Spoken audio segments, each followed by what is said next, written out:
Well, good morning, everybody. It is a fine Monday, March 27th, 2023. It is about 6:30 a.m. out here in the Pacific Coast. Market just opened. That makes it about 9:30 out in NYC. Hope it's a great Monday morning wherever you are. Get yourself some coffee, get you a donut, get yourself rolling. It's been an eventful day for the penny stock investor. The market is definitely moving.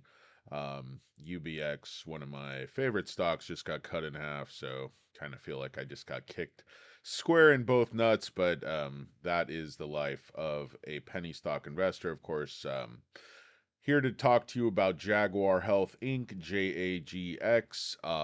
Let me share my screen. Going to keep this one short. I know you have things to do, people to see, important meetings with captains of industry, and probably run your whippersnappers to school. Whatever you got going on this morning.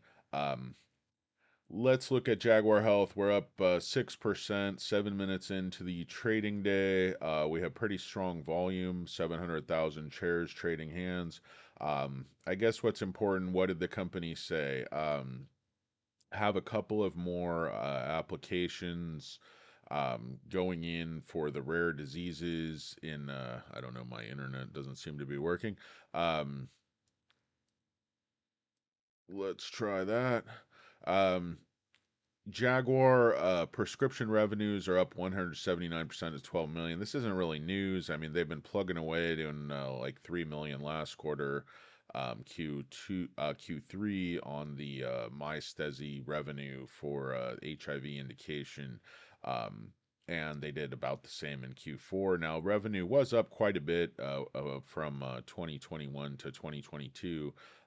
However, the revenue is so small that one of the things you can get into a trap with penny stocks is looking at the top line increase in terms of percentage, but that can be very dangerous when you're dealing with such small numbers because, okay, you have a 178% increase from, I don't know, 5 million to 12 million, but when you're talking about a company that increased sales okay by 7 million, but they're burning $50 million in cash per year and they only have 15 million in cash on hand. I mean, look at the cash burn rate. I mean, they're going to be basically out of money in one more quarter again, and they're not going to have significant revenues coming in by then unless it's some kind of an external deal. Or I mean, you're barely getting into the phase 3 for the cancer indication now. There's a lot of good things that this company has going on. I think if this product actually works and they can get it to market for a wider indication of cancer treatment, disease, cancer related diarrhea, excuse me. Um, the CTD is what they call it, cancer therapy related diarrhea. So that's the actual condition they're treating, and that P3 is about 80% enrollment. They have enrollment sites all over the world, including Argentina, Eastern Europe. So it looks like they're going to actually get that trial started here in Q2, which is good news. That's kind of the the holy grail to get that for this company to get that FDA approval on their cancer indication. I think that is where the market actually is.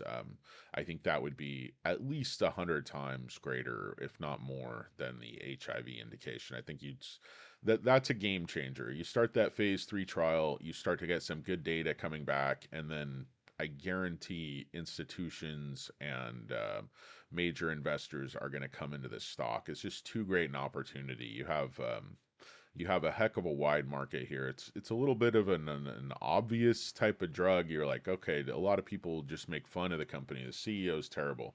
It's all about diarrhea. But this condition puts people in the hospital. It costs a ton of money, and this is the only solution here. And this particular drug can be applied to a wide variety of conditions, both related to cancer therapies, other therapies like, say, for HIV. It can also be applied to numerous genetic disorders where people have, diarrhea from birth due to different due to different rare diseases. So Jaguar is trying to address all of those, both the United States and Europe. And God, it's taken a long time. It's been a horrible, horrible, rough road for the investor. And I completely understand why people, say that management is horrible and that, the dilution and the stock going from over $1 million split adjusted down to $1. But I mean, the bottom line is, again, you are where you are.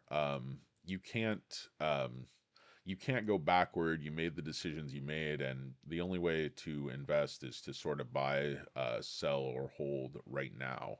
Um, to me, this isn't a stock you're loading or is any type of heavy position within your portfolio. But if you look at what's been invested, where they currently are, the money to me hasn't been thrown away. It's certainly been poorly used. The execution hasn't been great, but certainly cash management, all kinds of other things, all kinds of issues. But right now, this P3 trial is actually getting started. They have about $15 million cash on hand. That should get them maybe through another quarter, quarter and a half. They'll have to raise some more money, but hopefully, if they can get this P3 started before they need more money, that'll put them in a much better position to not get bent over when they go for another capital raise. Um, Jaguar Health, no huge news, but pretty solid report. Anytime this stock does not crash and do a reverse split and an offering all on the same day, it's a good day for the investor because Jaguar Health investors have been used to, again, getting kicked square in both nuts over and over and over again. But there could be a light at the end of the tunnel. That light could be a train.